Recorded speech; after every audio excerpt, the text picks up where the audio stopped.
Please welcome Volodymyr. Yeah, hi guys. My name is Volodymyr Yaroslavskyi, and today I'll talk about complexity. And because I've been dealing with it quite a lot. As you see, my name is 22 characters long, and I'm working in an investment bank, and I'm doing meta modeling system, which is probably even worse than my long name. And I've been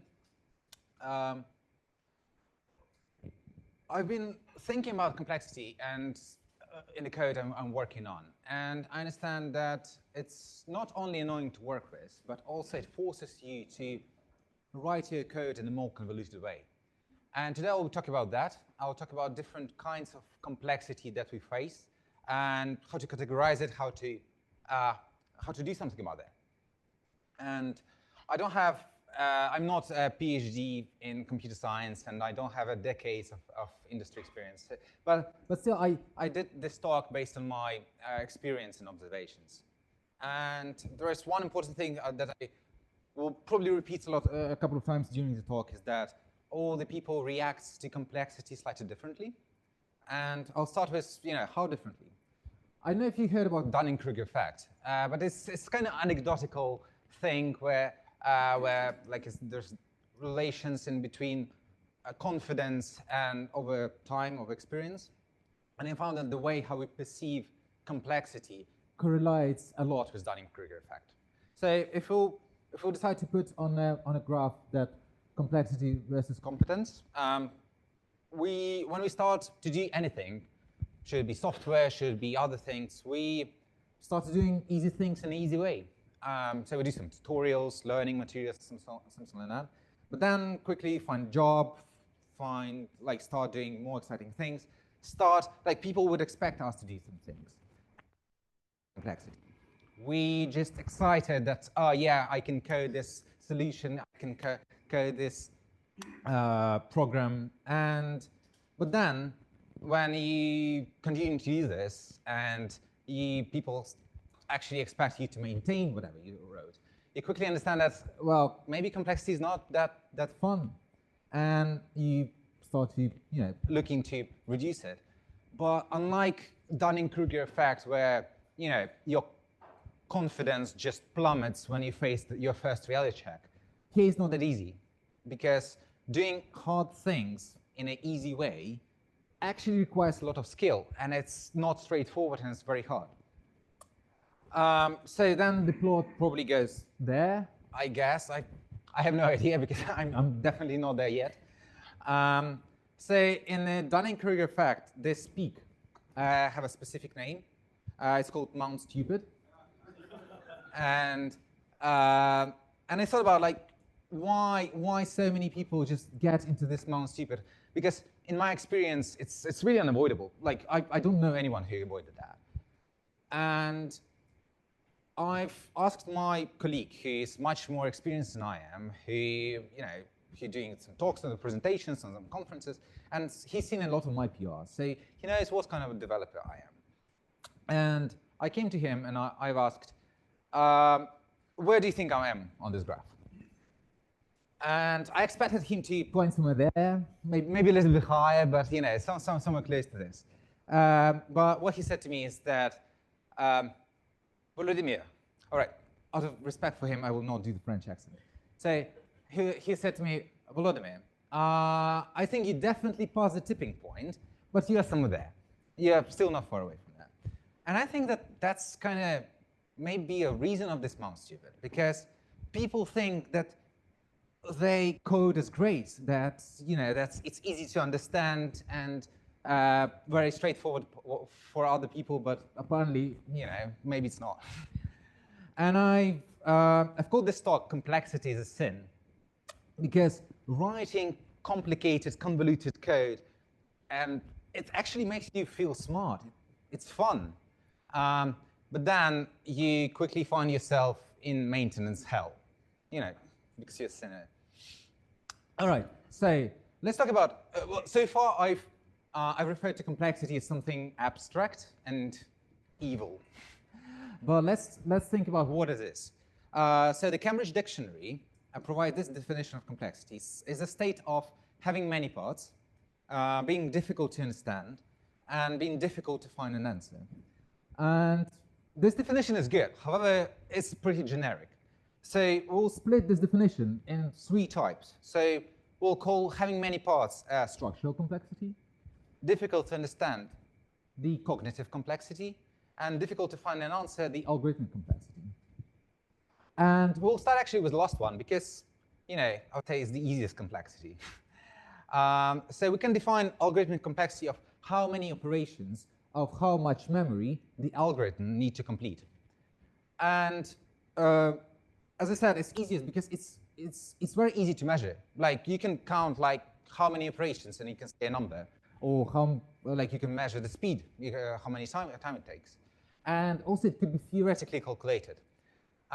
In mathematics, there is the whole notation. It's called big O. For example, this.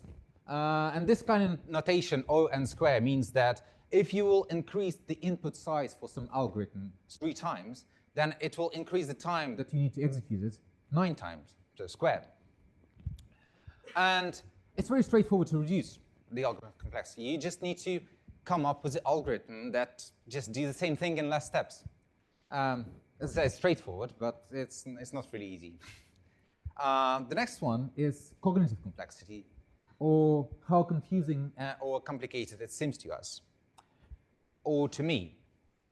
Because for all of you, it's different.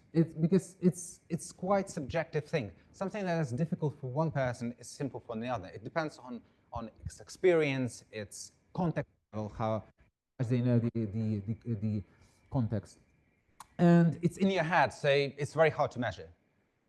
You cannot say that, oh yeah, well this code or this PR will reduce our cognitive complexity 5%. Now, it's very hard to measure. And the last one is structural complexity, or consists of many parts. And if you think about it, the only real consequence of having many parts is that it just becomes more difficult to understand. So we'll just group this with cognitive complexity, and we'll start from there. The only thing that is actually, it could be measured. So you say, oh yeah, your project consists of 5 sub-projects, but is 5 a lot or not? Well, again, that's subjective. So I'll just refer to it as a cognitive complexity. And let's show the difference between those different types on an example. And I took an example of sorting algorithms. So we have bubble sort and heap sort, and they're both sorting algorithms that take the unsorted array of integers as an input and produce the sorted array as an output. So for the external observer, they basically does the same. But on the inside, it's quite different, obviously. I'll start with the bubble sort because this algorithm is widely used in academia, not really used in industry, and it's actually quite easy. It has 3 steps. So first you compare first and second element. If first is larger than second, swap them. Now move one element and repeat, like to second and third. And when you get the end of the array, repeat the whole thing, but ignore the last element. Okay, that's what's pretty easy. If you think about heap sort now, actually before we go to heap sort, probably a lot of you still like looking at the slide and analyzing the previous slide and think whether I get the bubble sort right or not. How many people of you actually knew the bubble sort algorithm before I showed it? Okay, well, that's actually a lot, right? What about heap sort? Wow, that's impressive, because I expected to let people to raise hands. I don't see the Krakow audience, but it's probably have the same result. But there is a reason why people know about bubble sort more, and because here's the algorithm for heap sort. It has 27 steps, and 24. Like I specifically made this very small font for you not even try to read this, because like the step 24, for example, is reheapify the reduced heap. What does reheapify means? What heap is reduced? I mean, it means that this algorithm introduces some kind of specific vocabulary in order to use so what I'm trying to say, this is hard. That this is very not straightforward. And if you analyze it, like let's just analyze those two. And you can see that like the bubble sort is easy to explain to implement. I'll probably implement the code for bubble sort in 5 minutes. Well, heap sort, well, it would probably require like the whole talk, or probably someone can write the PhD thesis on it. Another guy did. So the Russell Warren Schaffer did his PhD thesis in analysis of heap sort in 1992.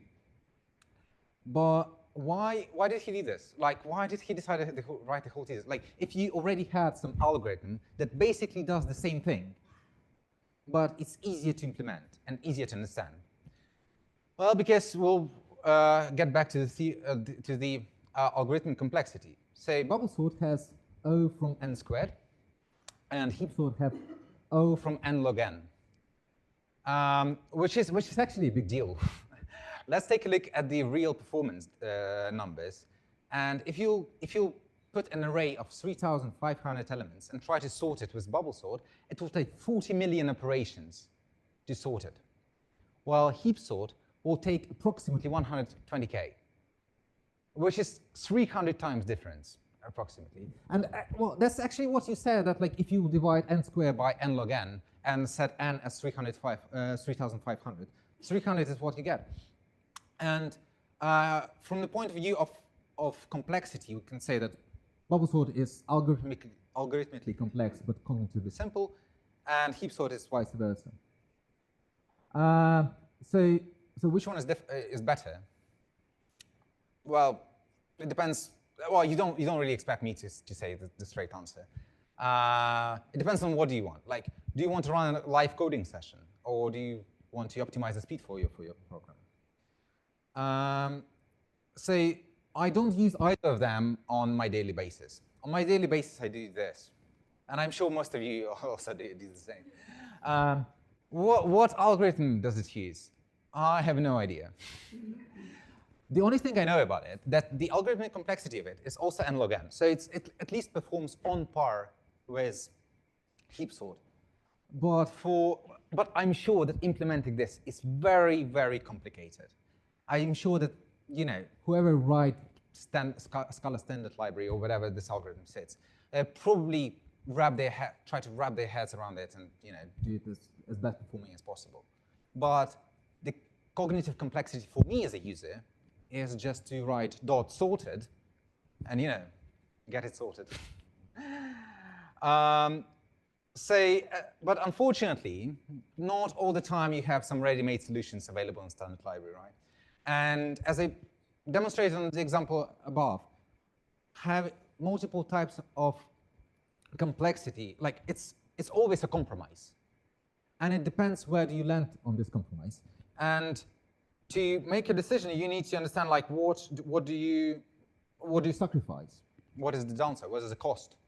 So for algorithmic complexity, again, it's pretty simple. You have more operations, more CPU, more memory. You have delays for the users who wait until it completes. If you do some, you know, financial speculations in the stock market, you can potentially lose money. But there's a lot of consequences. But what about cognitive ones? Apart from it, you know, being annoying. Well, the first thing is if your code is complex, you have longer onboarding for developers, and generally longer development time.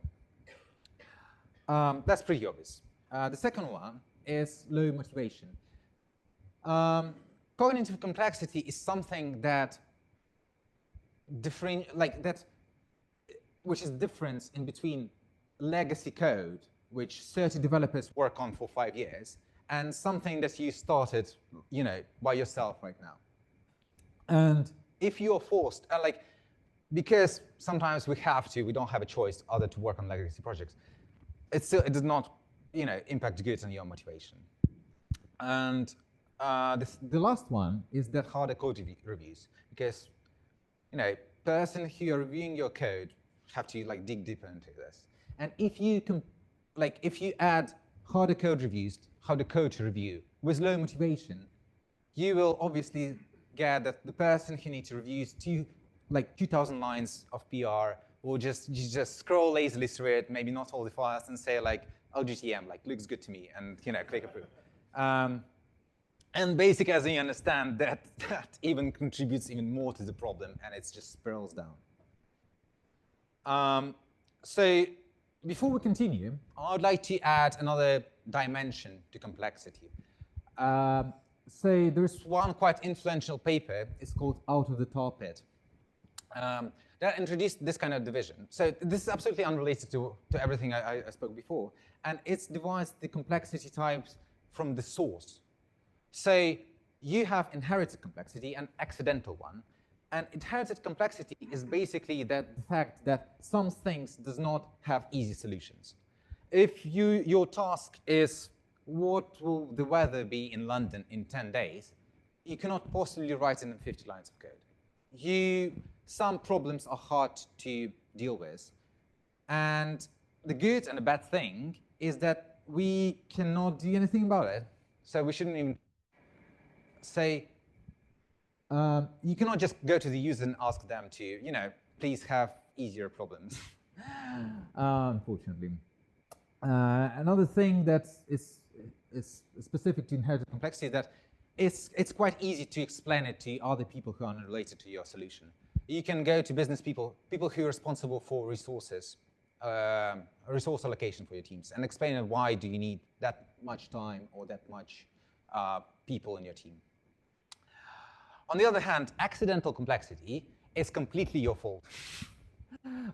Right, that sounded harsh, but it's every solution, even the easiest bubble sort algorithm, have some complexity overhead. So something we artificially add to get things done. And this is much more variable, it's harder to explain. And this is quite relatable to the Dunning-Kruger effect graph I showed you in the beginning of the presentation. So it highly depends on this accidental complexity highly depends on how skillful you are, how easy for you is to write this thing, how into the context you are, and frankly how talented you are. So based on that, we can define the things that I would probably target the first thing as accidental cognitive complexity. Accidental because the complexity comes from the solution rather than the problem, and cognitive because, in my experience, most of the projects need to be more maintainable, not run faster. I'm sure that's like, yeah, of course there's some edge cases, but I hope that it's your experience as well. So let's talk about what makes the code complex and what can we actually do about that. I thought about this a lot, about what makes code seems complex to me, and boiled down it to 2 points. So first of all, holding a lot of things in mind is difficult. And the second is things that change depending on context are confusing. I would take a small pause, and I would like you to write this thing again and think about how this relates to your personal experience.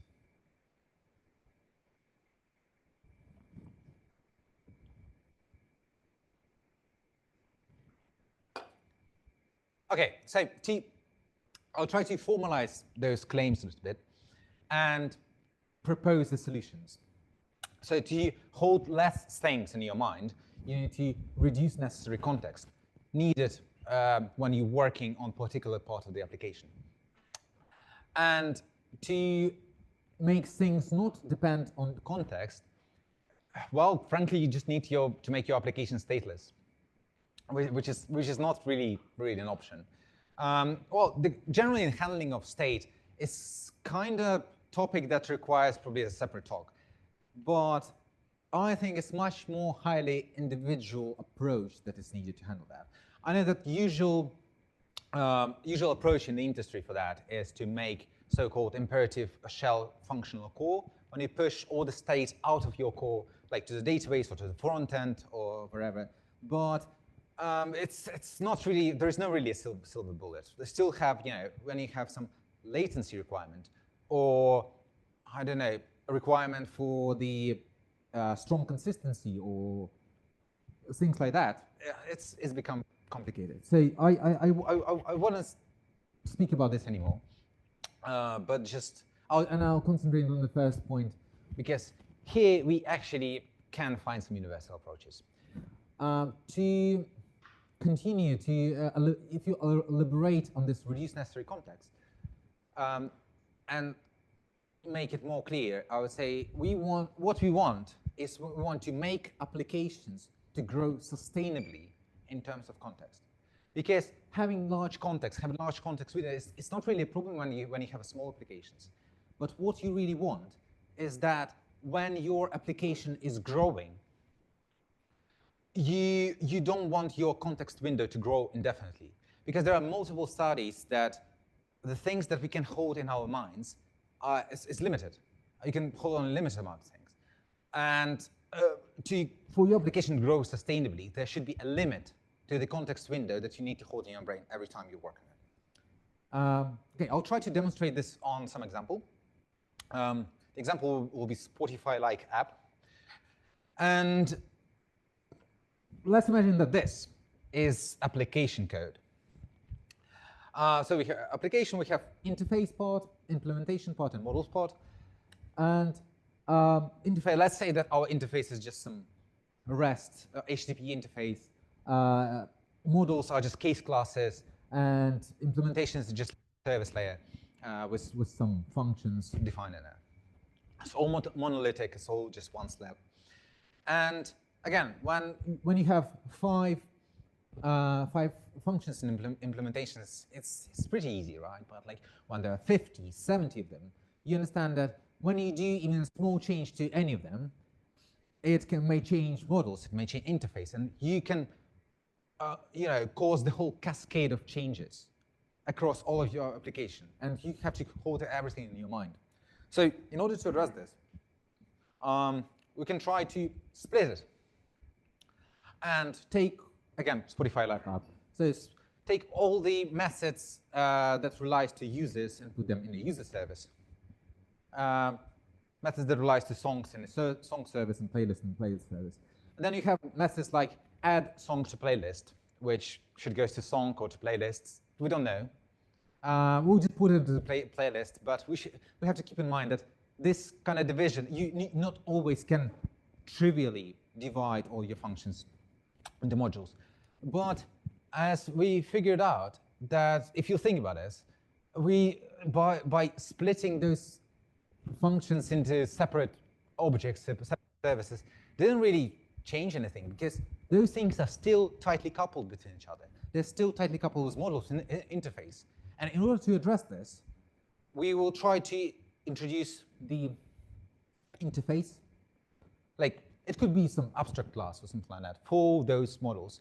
And let's say we will put all the functions that requires multiple of those models, like add song to playlist, into the separate business logic service.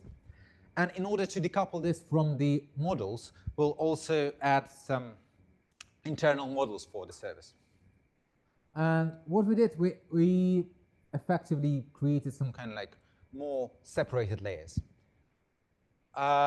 If you'll compare it with what we started with, then we actually make things worse. Like now we have bigger context, and we just introduced like more structural complexity. We made things to consist of more parts.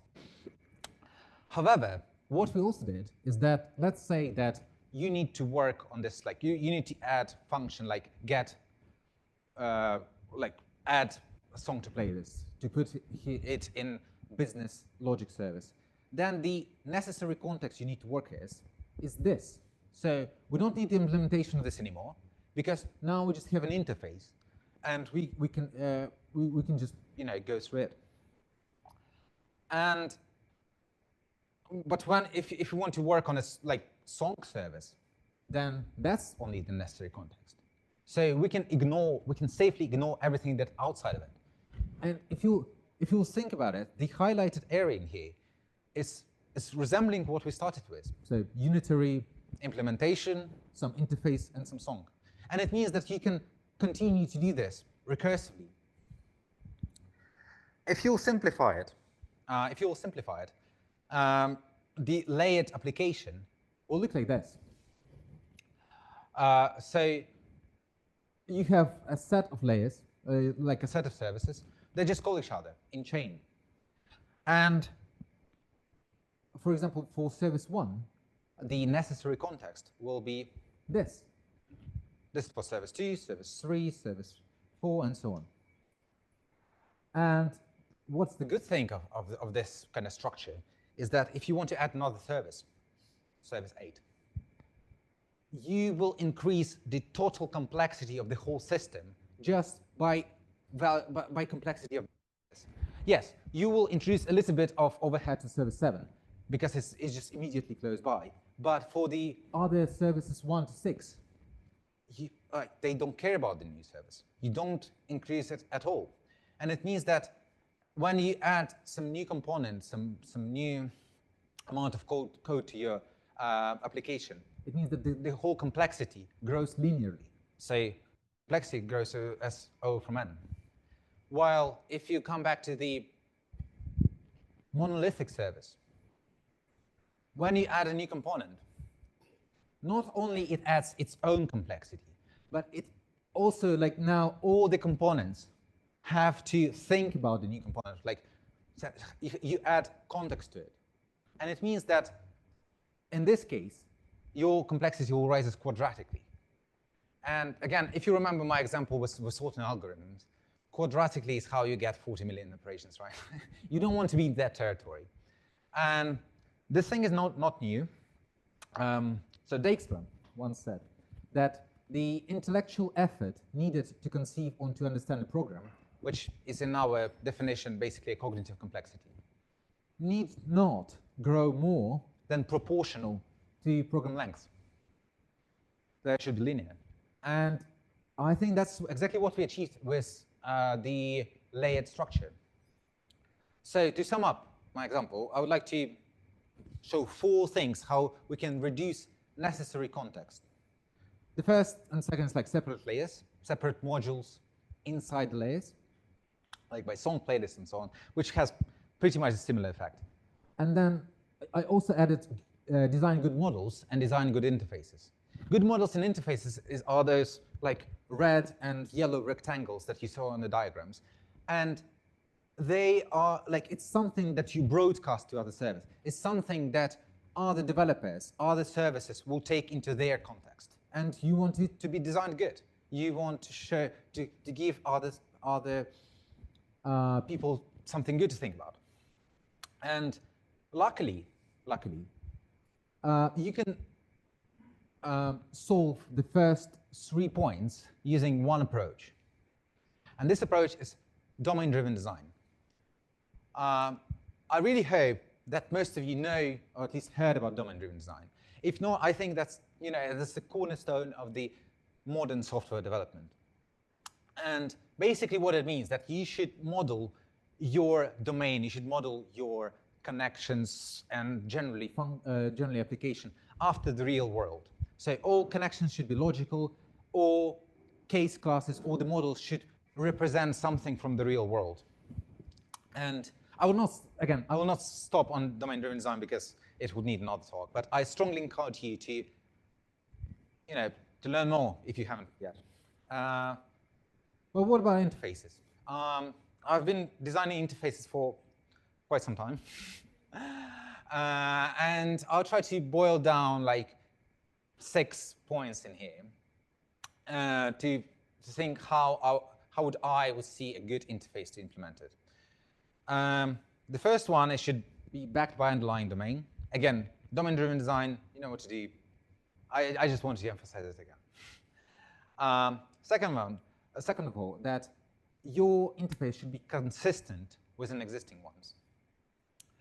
Let's say that you want to design an interface in a program where you have already like a lot of parts that have it. Let's say you have 7 services and you need to design the 8th one. And you look at the implementation and think that, well, whoever designed that are not really good. I'm sure that you've been to this kind of situation. I said, I want to design it that way. And, well, if someone will come and see this kind of implementation, they'll probably think that not those people are idiots, but you are. And for me, I have the rule of thumb, like the to-go rule, that I ask myself whether I hate the implementation that much to basically rewrite the existing pattern. And usually the answer is no. Next thing is that good interface should be agnostic to the calling point. Again, returning to the block schemes, agnostic to the calling point basically means, in terms of complexity, that you don't take anything into context that is upstream from you. So you only care about like the downstream service, but like the upstream, or where is your service is called from, it's not really your problem. It's the problem of the developers of upstream service. They should look at your interface and decide and make the decision based on that. The next thing is clearly defined. So let's remember that we actually, in a Scala meetup, right? Let's put some Scala code. I think that the ability to write something like that is the great thing that you can do. Like, I think that powerful types are the best thing that happened to the interface design. So by putting something like that, you clearly advertise what do you take, like as a parameter, that you take ID of the user. You clearly advertise that you in the end, you either got user not found error or the user type, and also that is an I/O operation. It means that like you can process this concurrently and all stuff like that. The amount of metadata that you put in there, you wouldn't be able to do this in Python. But it just like was a second of Scala appreciation. Then interface should be minimal. This is kind of correlates with the first point about domain-driven design. So you can think about your interfaces as the surface area of your your service. And again, you want it to have minimal because this is something that the other developers take in their context windows, and you don't want to expand it too much. And last is stable. I thought about some anecdotal thing that I said before about stable, but I didn't come up with it. I just say that stable interfaces are nice. Stable interfaces are enjoyable to work with. So this is a screenshot. Probably don't see it well from the core utils repository from GNU repository, and it has the program code for the ls command. When you want to show the contents of your directory in Unix, sorry, in GNU. And there's two files, ls.c, which have the implementation of it, and ls.h, which is basically like interface file in C. And ls.c was changed last month, but ls.h was changed 14 years ago. And this is a tool millions of people use every day, a lot of times. And it was changed. If they can do stable interfaces, you can do it all.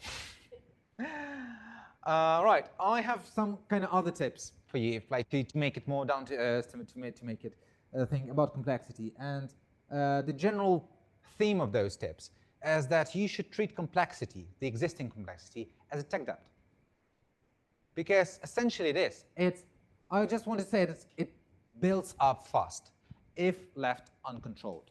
So if you just leave it out there, you'll find yourself at the top of Mount Stupid. Then, to reduce it, you need to enforce discipline and code reviews, because those two things are basically what can prevent it from spreading. I don't think I need to elaborate. The third one is, if something seems overly complex, it's probably because it is. You shouldn't be shy. You shouldn't think of it. You don't need to have an imposter syndrome to say, oh yeah, probably like some smart guys in my organizations know how to do this, and I don't.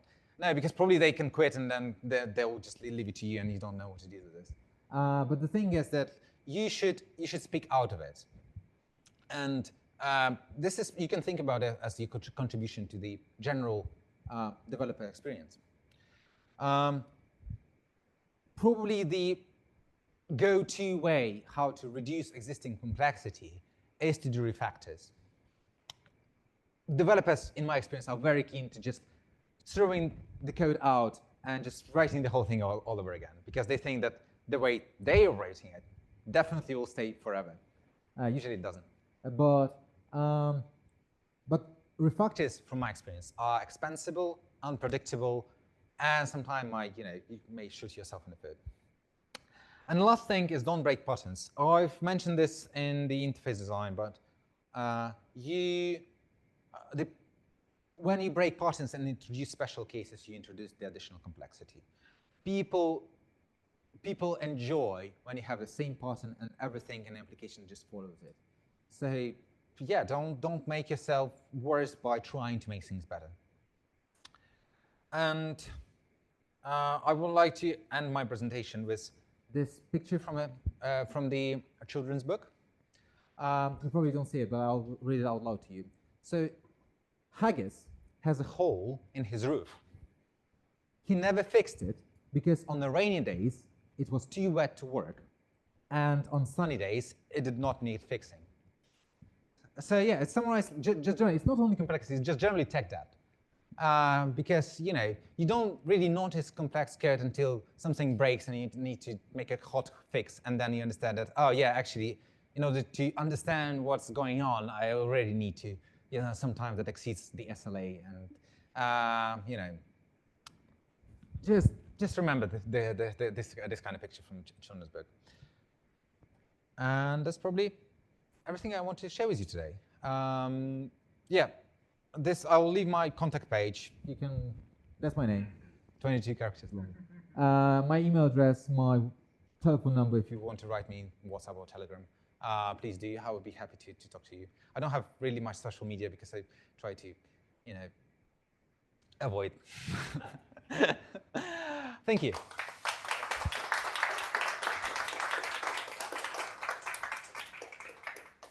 Questions? Throw up a hand if you've got a question.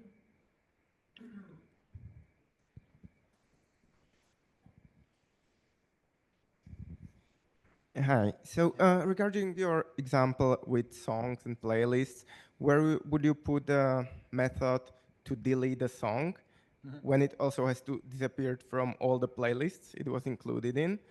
And would you be able to keep your linear chain of services, or would you need to introduce some more complex graph of services? Yeah.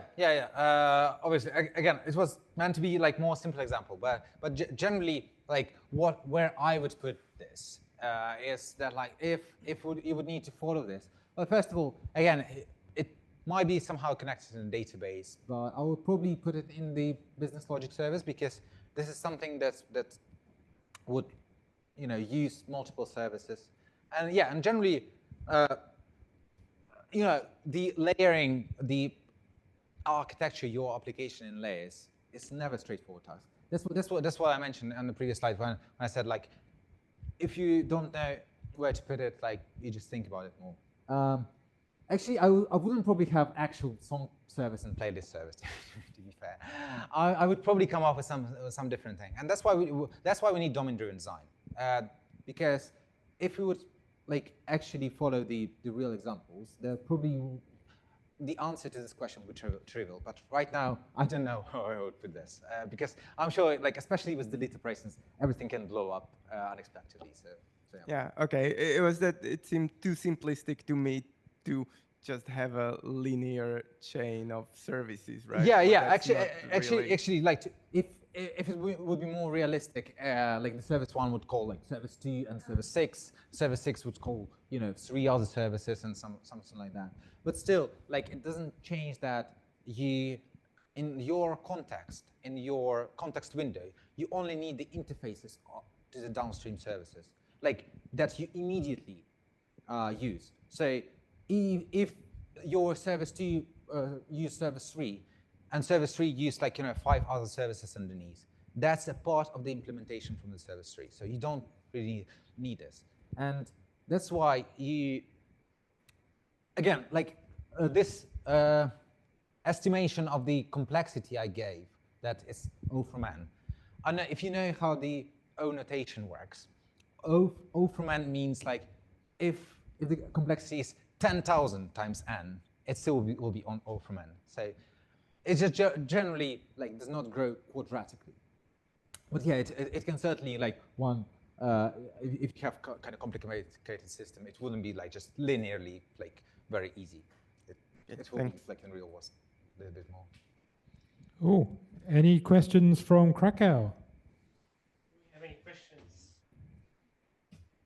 I have one. Christoph has a question.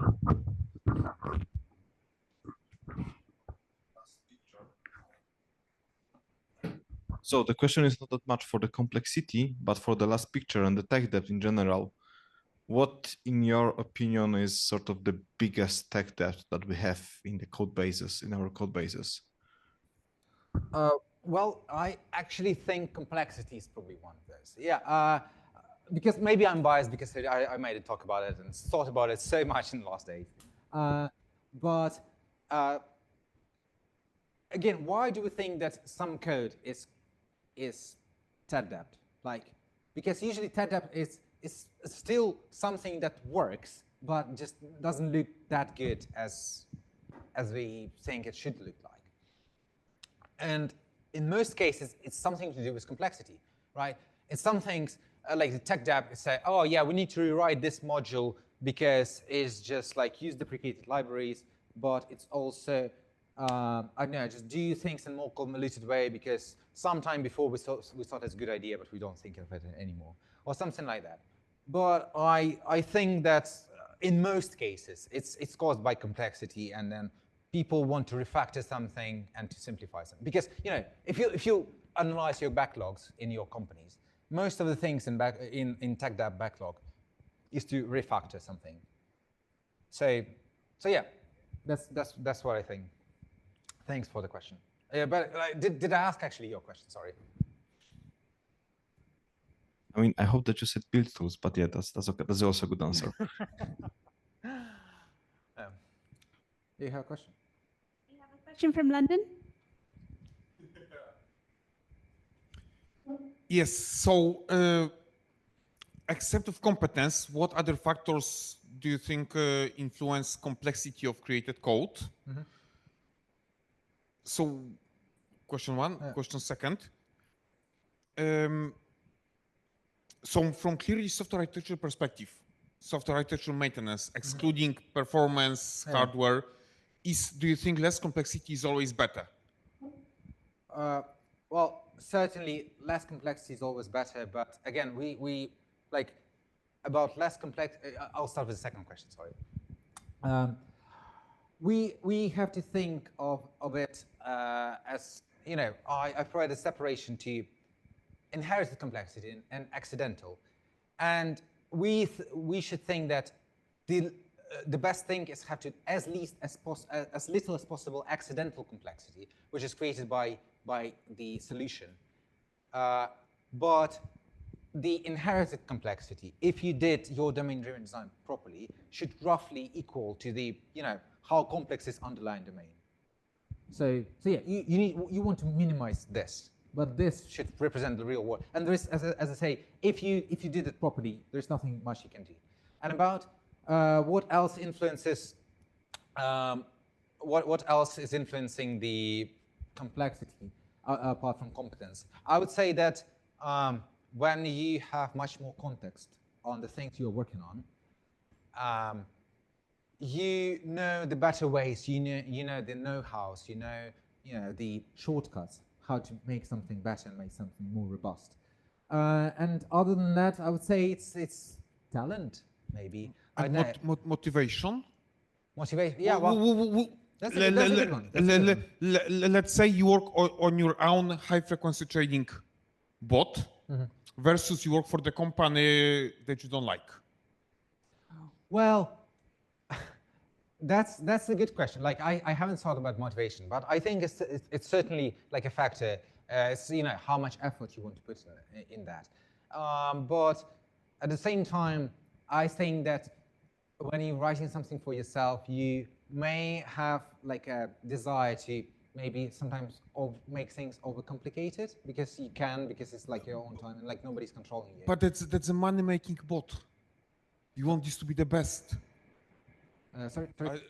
I'm talking too much. I thought the opposite.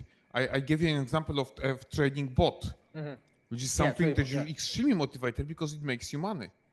Yeah, but I mean, like any software you write. So any software you write, like when nobody's controlling you and you have fun, and because as I said, like on top of this, it's fun to use. It makes you smart. So you might have a false motivation to write harder code. But again, it's probably depends. I would say the biggest factor is rather the competence, because even if you're working on a job you don't like, you still want to, because you'll be the one who maintain it. You still want to keep this to minimum. Yeah, guys, you both raised hands.